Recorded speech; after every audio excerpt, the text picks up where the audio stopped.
U.S. military-industrial complex is choking democracy. How do we stop it? America's founders were profoundly skeptical of large militaries, of entangling alliances with foreign powers, and of permanent wars, according to Bill Astore, a card-carrying member of the military-industrial complex, who warns, "So should we all be." My name is Bill Astore and I'm a card-carrying member of the military-industrial complex, or MIC. Sure, I hung up my military uniform for the last time in 2005. Since 2007, I've been writing articles for Tom Dispatch focused largely on critiquing that same MIC and America's permanent war economy. I've written against this country's wasteful and unwise wars in Iraq and Afghanistan, its costly and disastrous weapons systems, and its undemocratic embrace of warriors and militarism. Nevertheless, I remain a lieutenant colonel, if a retired one. I still have my military ID card, if only to get on bases, and I still tend to say we when I talk about my fellow soldiers, Marines, sailors and airmen, and our guardians, too, now that we have a Space Force. So, when I talk to organizations that are anti-war, that seek to downsize, dismantle, or otherwise weaken the MIC, I'm upfront about my military biases even as I add my own voice to their critiques. Of course, you don't have to be anti-war to be highly suspicious of the U.S. military. Senior leaders in my military have lied so often, whether in the Vietnam War era of the last century or in this one about progress in Iraq and Afghanistan, that you'd have to be asleep at the wheel or ignorant not to have suspected the official story. Yet I also urge anti-war forces to see more than mendacity or malice in our military. It was retired General and then President Dwight D. Eisenhower, after all, who first warned Americans of the profound dangers of the military-industrial complex in his 1961 farewell address. Not enough Americans heeded Eisenhower's warning then, and, judging by our near-constant state of warfare since that time, not to speak of our ever-ballooning defense budgets, very few have heeded his warning to this day. How to explain that? Well, give the MIC credit. Its tenacity has been amazing. You might compare it to an invasive weed, a parasitic cowbird, an image I've used before, or even a metastasizing cancer. As a weed, it's choking democracy; as a cowbird, it's gobbling up most of the food, at least half of the federal discretionary budget, with no end in sight; as a cancer, it continues to spread, weakening our individual freedoms and liberty. Call it what you will. The question is, how do we stop it? I've offered suggestions in the past, so, too, have writers for Tom Dispatch like retired Army Colonel Andrew Basevich and retired Army Major Danny Sherson, as well as William Hartung, Julia Gledhill and Alfred McCoy among others. Despite our critiques, the MIC grows ever stronger. If Eisenhower's warning wasn't eye-opening enough, enhanced by an even more powerful speech, Beyond Vietnam, by Martin Luther King, Jr., in 1967, what could I and my fellow Tom Dispatch writers possibly say or do to make a difference? Maybe nothing, but that won't stop me from trying. Since I am the MIC, so to speak, maybe I can look within for a few lessons that came to me the hard way, in the sense that I had to live them. So, what have I learned of value? War racketeers enjoy their racket. In the 1930s, Smedley Butler, a Marine general twice decorated with the Medal of Honor, wrote a book entitled, War is a Racket. He knew better than most since, as he confessed in that volume when he wore a military uniform, he served as a racketeer, a gangster for capitalism. And the corporate-driven racket he helped enable almost a century ago by busting heads from the Caribbean to China was small-scale indeed compared to today's thoroughly global one. There's an obvious lesson to be drawn from its striking endurance, never-ending enlargement and distinct engorgement in our moment. Even after all those lost wars it fought, the system will not reform itself. It will always demand and take more money, more authority, more power. It will never be geared for peace.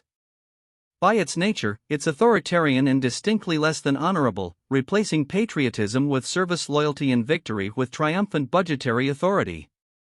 And it always favors the darkest of scenarios, including at present a new Cold War with China and Russia, because that's the best and most expedient way for it to thrive.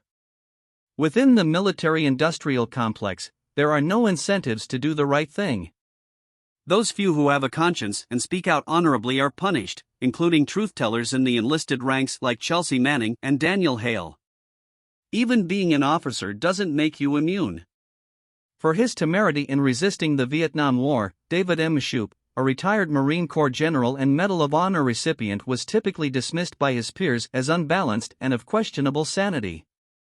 For all the talk of Mavericks, whether in Top Gun or elsewhere, there's that we again, I can't help myself. In the military are a hotbed of go along to get along conformity. Recently, I was talking with a senior enlisted colleague about why so few top-ranking officers are willing to speak truth to the powerless, that's you and me, even after they retire. He mentioned credibility.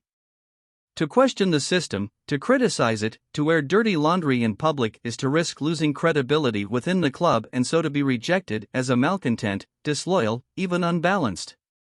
Then, of course, that infamous revolving door between the military and giant weapons makers like Boeing and Raytheon simply won't spin for you. Seven-figure compensation packages, like the one current Secretary of Defense Lloyd Austin gained from Raytheon after his retirement as an Army general, won't be an option.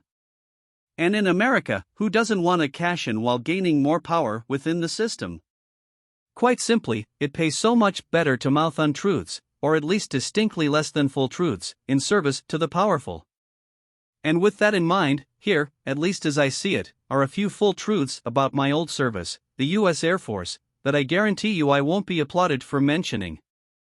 How about this as a start, that the production of F-35s, an overpriced Ferrari of a fighter jet that's both too complex and remarkably successful as an underperformer, should be cancelled, savings, as much as $1 trillion over time, that the much-touted new B-21 nuclear bomber isn't needed, savings, at least $200 billion, and neither is the new Sentinel intercontinental ballistic missile, savings, another $200 billion and possibly the entire Earth from doomsday, that the KC-46 tanker is seriously flawed and should be cancelled, savings, another $50 billion.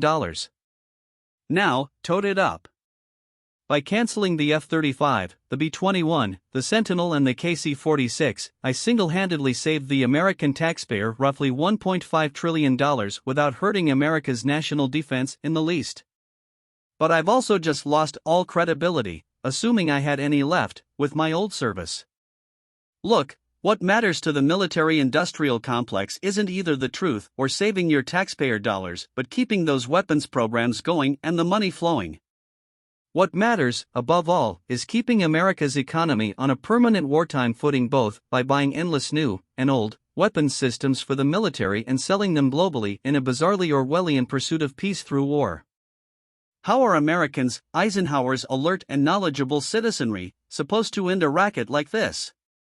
We certainly should know one thing by now: the mic will never check itself when Congress, already part of it thanks to impressive campaign donations and the like by major weapons makers, won't corral it either. Indeed, last year, Congress shoveled $45 billion more than the Biden administration requested, more even than the Pentagon asked for, to that complex, all ostensibly in your name. Who cares that it hasn't won a war of the faintest significance since 1945? Even victory in the Cold War, after the Soviet Union imploded in 1991, was thrown away.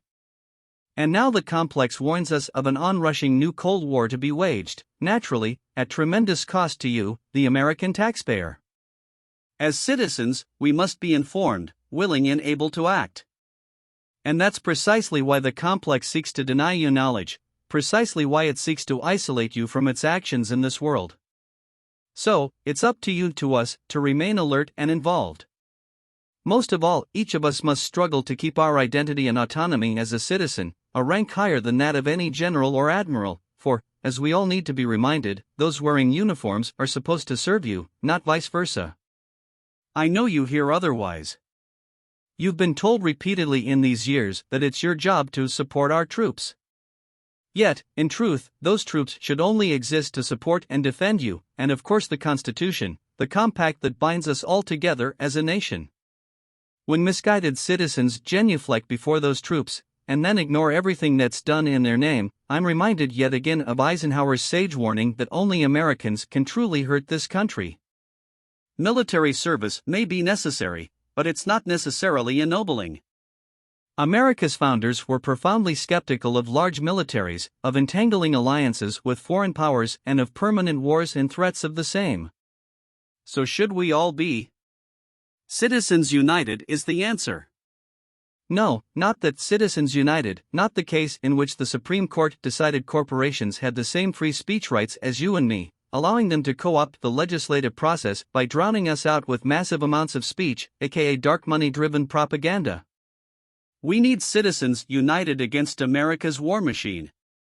Understanding how that machine works, not just its waste and corruption, but also its positive attributes, is the best way to wrestle it down, to make it submit to the people's will. Yet activists are sometimes ignorant of the most basic facts about their military. So what? Does the difference between a sergeant major and a major, or a chief petty officer and the chief of naval operations matter? The answer is yes. An anti-military approach anchored in ignorance won't resonate with the American people. An anti-war message anchored in knowledge could, however. It's important, that is, to hit the proverbial nail on the head. Look, for example, at the traction Donald Trump gained in the presidential race of 2015 to 2016 when he did something few other politicians then dared do: dismiss the Iraq War as wasteful and stupid. His election win in 2016 was not primarily about racism, nor the result of a nefarious Russian plot. Trump won, at least in part because, despite his ignorance on so many other things, he spoke a fundamental truth that America's wars of this century were horrendous blunders. Trump, of course, was anything but anti-military. He dreamed of military parades in Washington, D.C. But I, grudgingly, give him credit for boasting that he knew more than his generals, and by that I mean many more Americans need to challenge those in authority, especially those in uniform. Yet challenging them is just a start. The only real way to wrestle the military-industrial complex to the ground is to cut its funding in half, whether gradually over years or in one fell swoop. Yes, indeed, it's the understatement of the century to note how much easier that's said than done. It's not like any of us could wave a military swagger stick like a magic wand and make half the Pentagon budget disappear. But consider this: if I could do so, that military budget would still be roughly $430 billion, easily more than China's and Russia's combined, and more than 7 times what this country spends on the State Department.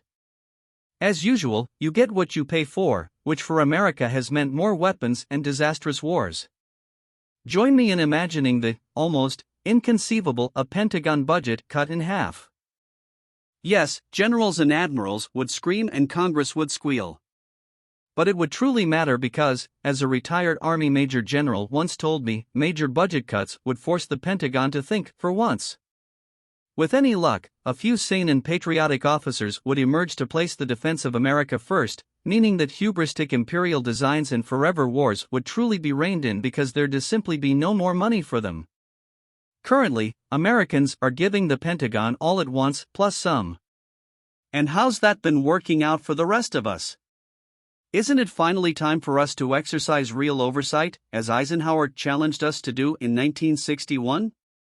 Isn't it time to force the Pentagon to pass an audit each year it's failed the last 5 or else cut its budget even more deeply? Isn't it time to hold Congress truly responsible for enabling ever more war by voting out military sycophants?